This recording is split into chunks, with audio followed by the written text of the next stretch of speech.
I view so many things in life through the lens of music. And my dad was a musician. As my mother will tell you, we had a piano before they had a washer and dryer even. And so I started playing piano, gosh, maybe at the age of 2. I mean, I'd sit on my dad's lap and he would help me figure out which keys to push. And, over time, I just kind of learned by watching him play. I would sit and watch him play for hours. In fact, actually, that's one of my... It's strange how you can remember certain things.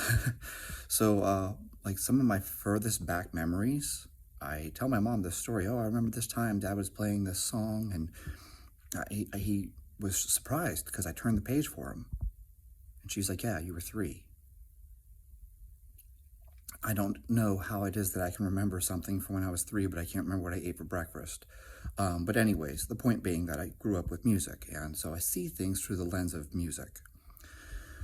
What I want to share here is that this can be applied to literally anything. And so I'm going to start off with talking about Wynton Marsalis.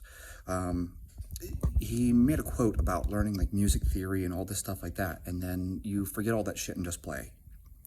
I think that there's so many things in life that are like that. You spend all this time learning the theory, learning the science, whatever it is, and then you just forget all that shit and play.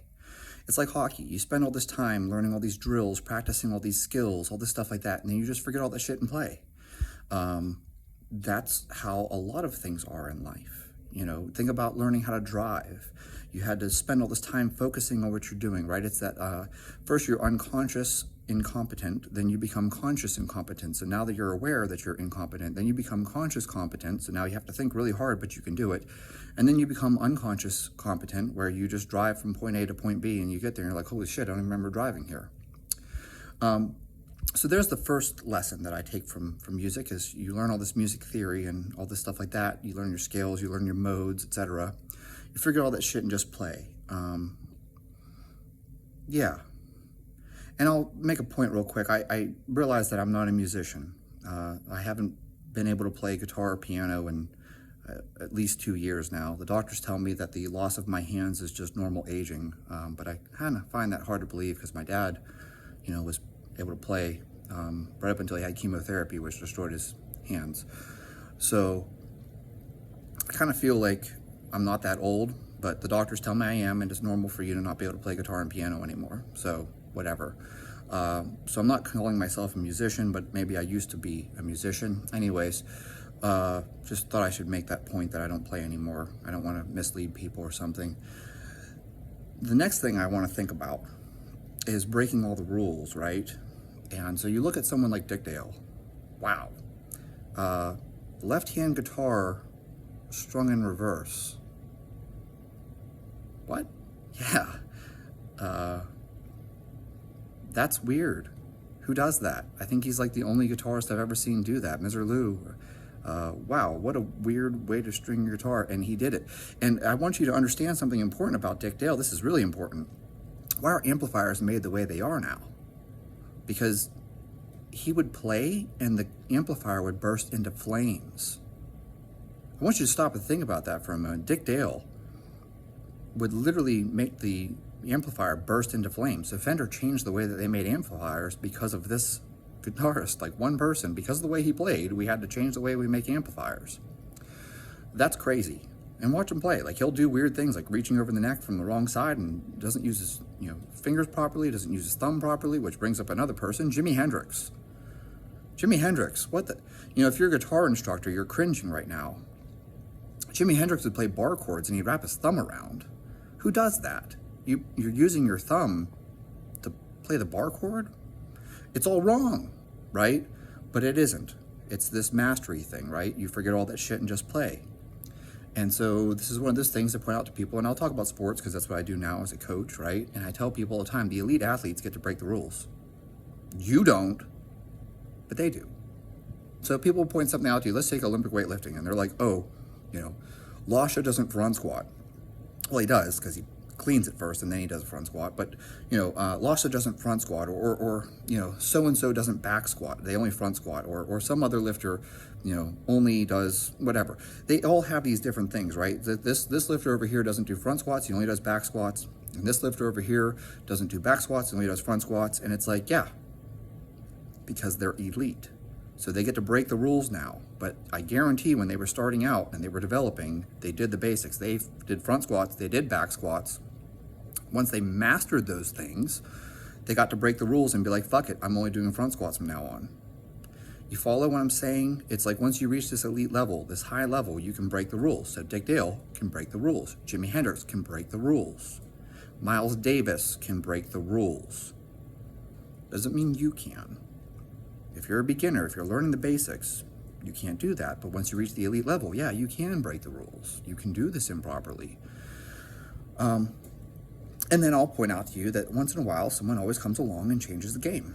So you're all familiar with the flop, right? Whenever they did the high jump, people apparently used to actually pull their legs up to jump over it. And then, now that's the flop that everyone does, where, one person changed the game, right? And so I think of Gene Krupa. If you don't know who that is, you should be embarrassed. It's like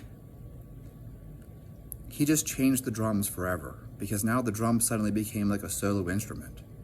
Like, that's insane. Before that, the big band music and stuff like that, like drums were just this kind of thing that was in the background to help keep beat. And it's like, no, like he turned it into a real instrument. He played it differently, and that's where you get all your drum solos from now, right? Because of Gene Krupa. It was like, hey, this guy turned the drums into a solo instrument. Who would have done that before him, right? It was crazy. Like, I'm talking about in the situation of playing in a band. I don't mean like you could play a solo instrument by yourself. You could sit there and play drums by yourself if you wanted to. Lots of people do that. Lots of people do drumming, right? They have a whole bunch of drummers. But the point being that in the middle of a song, you stop and have a drum solo. That's different. That's what made Gene Krupa different. And now everybody does a drum solo. You go to a live performance, and at some point you can guarantee they're going to stop playing and there's going to be some crazy drum solo. So then you listen to something like Led Zeppelin, right? Bonzo, greatest drummer of all time, and you have like Moby Dick. Holy shit. Like, watch a live performance, like Jimmy Page and Robert Plant, like literally walk off stage while he's playing. Like, it's a break for them. He's just playing this insane drum solo. So you have someone who comes along and changes the game. You have Wayne Gretzky, who shows up and plays behind the net. Wait, he plays behind that? Yes, he plays behind the net, which is what I had a coach tell me. I sucked at hockey. And he was like, I don't understand why you're so bad at this. And I was like, well, I don't know. And he's like, you're the best skater on the team. You're great at stick handling. You're in and out of cones. He's like, I don't know what's wrong with you. You just don't play well in the game. And then I changed teams. I had this new coach, and this new coach was like, why do you try to play in the corners? I was like, because that's what my coach told me to do. He's like, why do you try to park yourself in the slot? I was like, that's because my coach told me to do. He's like, you're the smallest guy on the team. He's like, stop playing in the corners and stop trying to park yourself in front of the net. He's like, you need to play behind the net. I looked at this coach, and I was like, what the hell are you talking about? My whole life I've been told, go to the slot. And he's like, no. He's like, you're small. You need to play like Wayne Gretzky. You need to play behind the net. And I was like, what the fuck? And he told me, I want you to make this your new practice. Instead of you practicing more skills and drills, because you don't need them, I want you to sit around and watch video. Watch Wayne Gretzky play. And I want you to pay attention to what he does. And it was just like that. Everyone was shocked. I went from being a terrible player to being a really good player in just one summer. How's that possible? Well, I didn't get better. I didn't get faster. I simply just learned to stop going into the corner and getting my ass kicked. I simply learned to stop trying to park myself in front of the net and getting run over by defensemen. So I started playing behind the net, and I was a completely different player. Why? Because Wayne Gretzky changed the game. Wayne Gretzky played behind the net. If you're a small player, you can play behind the net. You just pick up all the loose pucks and bang them in. Hey, you're small and fast? Keep moving. Don't park yourself in front of the net. You'll get run over. Don't go into the corner. You're going to get smashed. Be mobile. Keep moving at all times. In fact, you should try to not carry the puck. You want to carry the puck as little as possible. When you get the puck, immediately pass it off. That way you don't get hammered. And then you're open, and these rebounds pop up, and you just circle around the net real quick and bang it in. Boom. Over and over and over again. That's what Wayne Gretzky did. That's what he was great at. He was always open. Why? He was always open because he didn't carry the fucking puck. That's why he was always open. He He was always open because the moment he got it, he either shot it or passed it. Oh, shit, you changed the game. Right.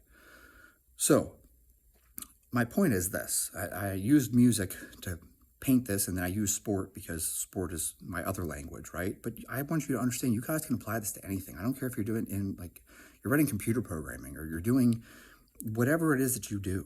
You're in medicine even. Every once in a while someone comes along and reinvents medicine. Someone in Dvorak invented the artificial heart. What? Someone invents some new surgery where they, endoscopic and nasal approach surgery. What? No one's ever done that. Yes, but now we can get into your brain through your nose. Holy shit. They call it minimally invasive brain surgery, which I don't really think anything is minimally invasive if we're going into your brain. But the point being that instead of cutting your whole skull open, now we can just, go through your nose with an endoscope. This is the way I view things, and it's a perspective. I try to share this with other people. You need to learn all the science. You need to learn all the theory. You need to learn all the basic shit. You need to do the basic shit. But once you reach the elite level, forget all that shit and just play.